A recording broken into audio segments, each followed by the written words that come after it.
Good day, my name is Professor Bataille, and today we'll be discussing international trade. But first, let's take a look at a few basic definitions.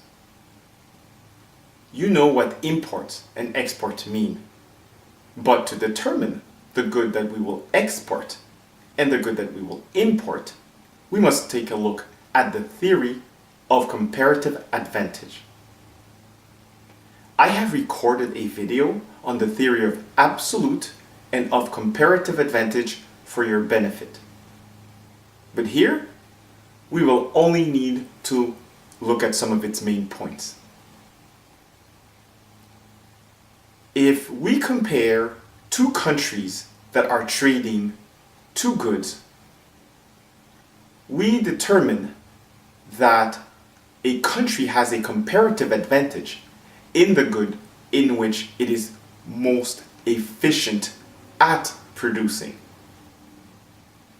Hence, the country that has a comparative advantage in the production of a particular good will export that good.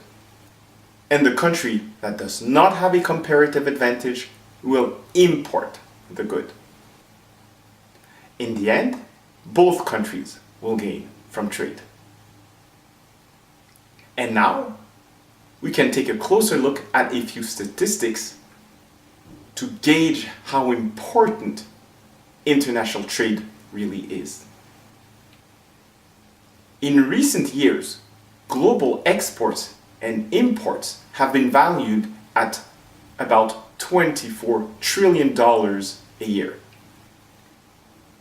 This is about 1/3 of the world's GDP. Here in the US, we export about $2.2 trillion a year, which is about 14% of our production. But we export slightly more. Hence, we have a trade deficit.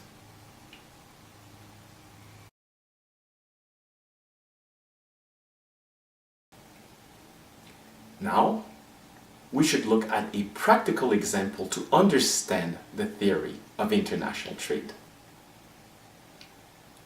Let's imagine the production of a manufacturing good, t-shirts. Let's assume that in the market for t-shirts, the price is of $8 and the total quantity produced is of 14 million t-shirts. Now let's assume that we decide to trade internationally and that China can produce t-shirts for $5. From our perspective, $5 now becomes the world price, and it also becomes the price in effect in the United States. And so, now that we trade, t-shirts are $5 in the United States, and 60 million t-shirts are purchased by Americans. Of these 60 million t-shirts, 20 million t-shirts will be produced by American manufacturers, who now find it more difficult to compete since the price has decreased to $5. Hence, 40 million t-shirts will now be imported, of course, from China.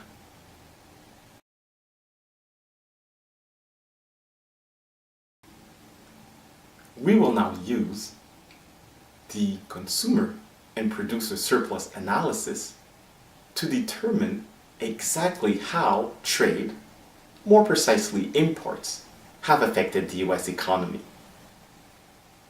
We will compare the US economy before trade to the US economy after trade to determine the winners and the losers. Before trade, consumer surplus was represented by area A. And before trade, producer surplus was represented by areas B plus C. But now that the price of t-shirts sold in the United States has decreased, producers only recover area C. But this is not a total loss, as US consumers gained area B. So they now have areas A, B, to which we add area D, which represent the gains that US consumers have from trade. And so, what we understand is that whatever is lost by the producer is now gained by the consumer, who additionally benefit from area D. Hence, total surplus for society has increased by area D, and we win from importing goods.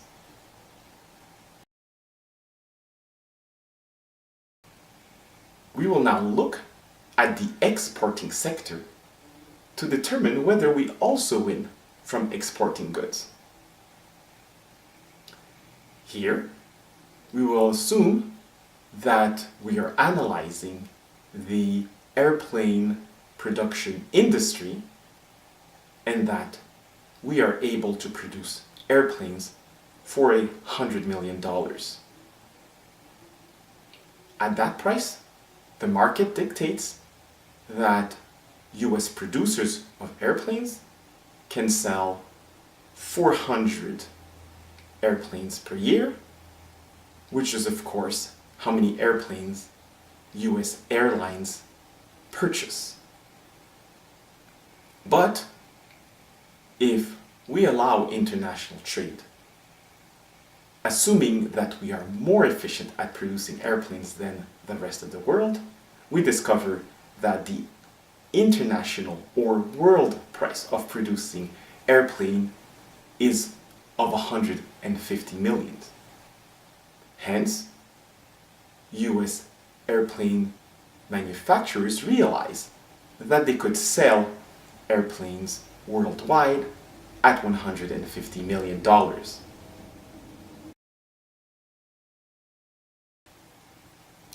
Let's summarize the impact of trade, and in this case, exports, on the US economy.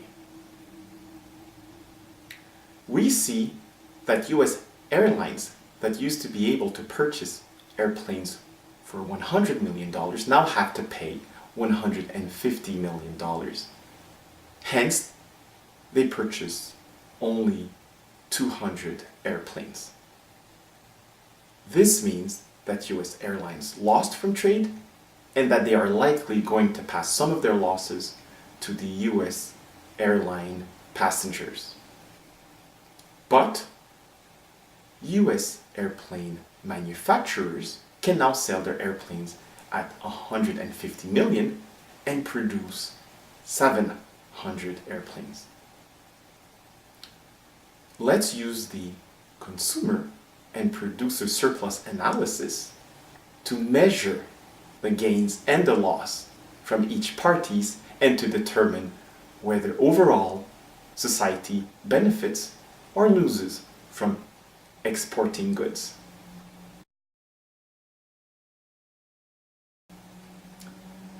We can see that before international trade, consumer surplus used to be represented by areas A and B, while producer surplus was represented by area C. After trade, now that airplanes are sold for $150 million, consumer surplus has decreased and is now represented by area A. But whatever the consumers lost, the producers gain. Hence, producer surplus of American manufacturers is now composed of areas B and C, to which we add D, which now represents the surplus made from exporting planes to other countries. And so, if we look at our table, we noticed that before trade, the total surplus for the United States used to be equal to A plus B plus C, but that it is now equal to A, B, C plus D.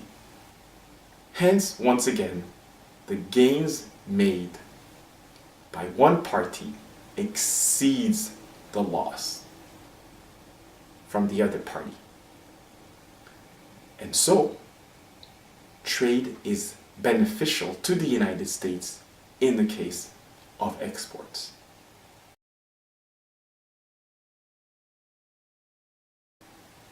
And now, we can summarize the impact of international trade on the US economy. The gains made by the winners exceed the losses made by the losers.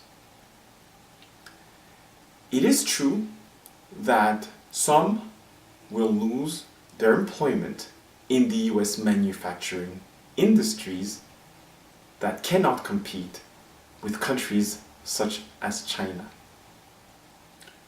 But what is equally and even more true is that even more jobs will be created in industries in America that will export American goods to the rest of the world.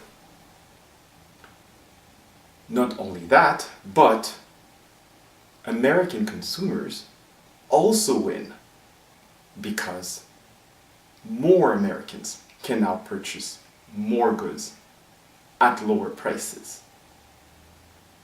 And so, trade is beneficial to the US economy because the size of the proverbial pie has increased. All that needs to be done is for the gains from the winners that exceed the loss from the losers to be proportioned so that everybody realizes the gains that can be made from trade. In our next video, we will be discussing more of international trade when we discuss trade restrictions such as tariffs. Goodbye.